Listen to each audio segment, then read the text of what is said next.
ایک شخص جس کا نام نسود تھا، اس کی آواز اور شکل و صورت بالکل ہی عورتوں جیسی تھی، یعنی اگر وہ عورتوں کا لباس پہن لیتا تو ایک حسین و جمیل عورت نظر آتا۔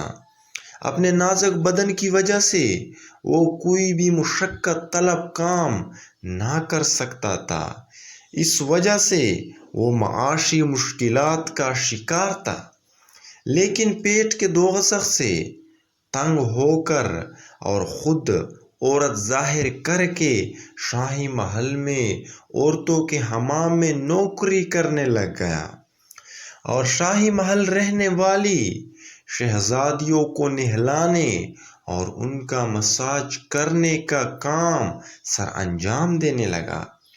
اس کا حلیہ بھلے ہی کسی دوشیزہ جیسے تھا، لیکن حقیقت میں وہ تھا ایک مرد، اور مردوں کی طرح شہوت رکھتا تھا۔ اس لیے شہزادی اور شاہی بیگمات کا مساج کرتے ہوئے خوب نفسانی لذت حاصل کرتا تھا اور اپنے مردانہ جذبات اور ہاتھوں کے لمس سے شہزادیوں کو شدید لذت پہنچاتا۔ صرف چند دن کی ملازمت سے نسود نامی یہ آدمی محل کی عورتوں میں انتہائی مقبول ہو گیا۔ نسود کی دونوں کی طرف سے چاندی تھی۔ ایک طرف تو اسے نرم و نازک شہزادیوں کے جسم سے کھیلنے اور اپنی نفسانی خواہشات کو تکمیل تک پہنچانے کا موقع ملا، دوسرا شاہی محل کام کرنے کی وجہ سے انعام و کرام بھی دیا جاتا۔ ان تمام خواہشوں اور لذتوں کے باوجود نسود کا ضمیر اسے ملامت کرتا اور توبہ استغفار کر کے اسے عمل بد سے روکتا۔ نسود اپنے ضمیر کی آواز پر اپنے گناہوں سے توبہ تو کر لیتا، لیکن اس کا ظالم نفس نسود کو اپنی توبہ زیادہ عرصہ قائم نہ رہنے دیتا اور دوبارہ بادشاہ کے محل میں موجود عورتوں کو نہلانے اور ان کا مساج کرنے چلا جاتا۔ ایک دفعہ نسود کے شہر میں انتہائی نیک بزرگ تشریف لائے۔ وہ ان کی خدمت میں حاضر ہوا اور اپنا احوال سنایا اور اپنے گناہوں کے لیے دعا کی درخواست کی۔ اس بزرگ کی دعا میں کچھ ایسی تاثیر تھی کہ اللہ تعالیٰ نے جلد ہی نسود کو راہ راست پر آ جانے کا بہترین موقع فراہم کیا۔ اسی طرح دن گزرتے رہے اور شاہی محل عورت بن کر کام کرتا رہا اور عورتوں سے اپنی مردانہ جسم کو تسکین دیتا رہا۔ ایک دن وہ اپنی اسی کام میں مصروف تھا تو ایک شہزادی کا قیمتی موتی گم ہو گیا جو اس کے دل بہت ہی قریب تھا۔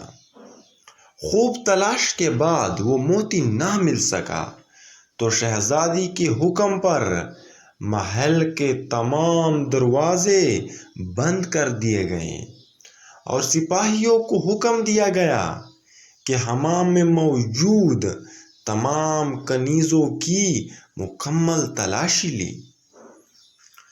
اسی حکم پر سپاہیوں نے آواز لگائی کہ سب کنیزیں برہنہ ہو جائیں، خواہ وہ نوجوان ہو یا پھر بوڑھی۔ نسود نامی آدمی نے جب یہ آواز سنی تو اس پر لرزہ طاری ہو گیا، کیونکہ وہ تو حقیقت میں عورت کے روپ میں ایک مرد تھا اور کافی عرصے سے محل میں کنیز بن کر زندگی گزار رہا تھا۔ اسے خیال آیا کہ آج تو وہ رسوا ہو جائے گا اور بادشاہ اپنی عزت اور ناموس کا انتقام مجھ سے ضرور لے گا، کیونکہ حرم کی عورتوں کو چھونا نہایت ہی سنگین جرم تھا اور اس کام کی سزا پھانسی تھی۔ مسعود کا چہرہ اس ڈر کی وجہ سے زرد پڑ گیا کہ وہ موت کو انتہائی قریب سے دیکھ رہا تھا۔ اسے جب کچھ بھی نہ سوچا تو اس نے اپنے رب کی بارگاہ میں سجدہ ریز ہو کر فریاد کی اور آئندہ پاکیزہ زندگی گزارنے کا عہد کیا۔ جب تمام خادموں کی تلاش ہو چکی تھی تو سپاہیوں نے مسعود کو آواز دی اور بے لباس ہونے کا حکم دیا۔ مسعود یہ حکم سنتے ہی بے ہوش ہو گیا۔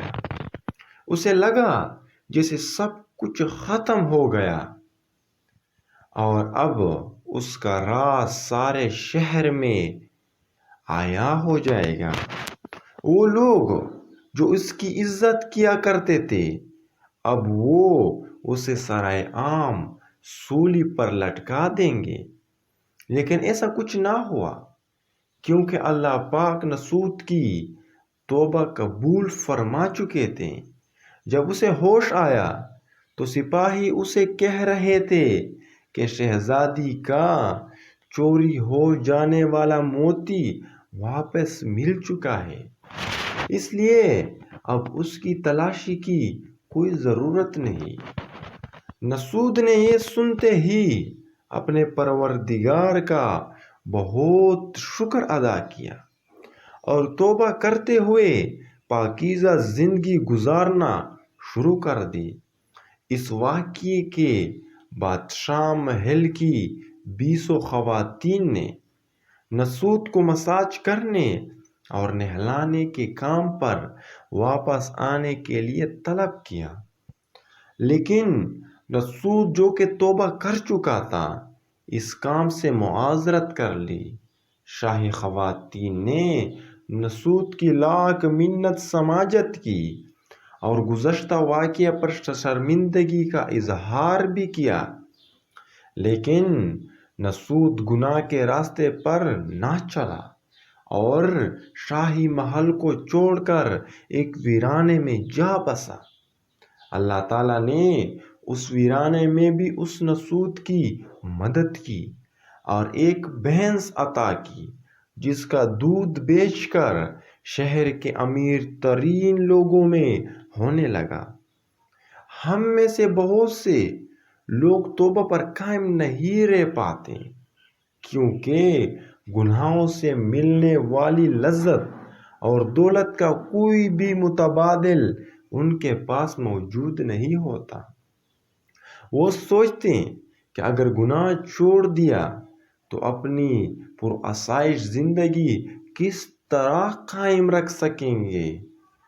ان لوگوں کے لیے یہ واقعہ بہت روشن بھری دلیل ہے کہ اگر گناہوں بری زندگی ترک کر کے اللہ تعالیٰ سے تعلق جوڑا جائے تو اللہ تعالیٰ اپنی طرف لوٹنے والوں کو کبھی بے یار و مددگار نہیں چھوڑتا۔